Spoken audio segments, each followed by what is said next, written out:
Be a multitasker by turning your chores into exercise. Pick up the pace while you vacuum. Stand while you fold laundry or chat on the phone.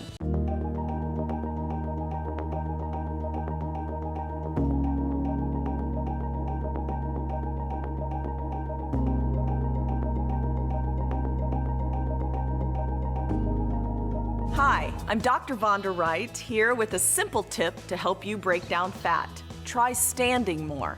One study found that when people sit around too much, the enzymes that help you break down fat practically turn off. That's bad news for your waist, and it can also mean trouble for your heart and arteries. The solution is to get up and move.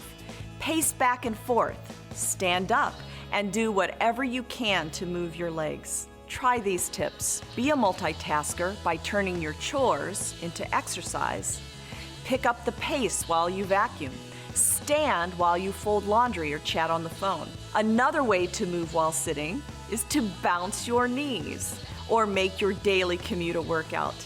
Take public transportation. It will mean more daily steps walking to and from the bus stops or train stations. And stand up while you wait for the bus and train.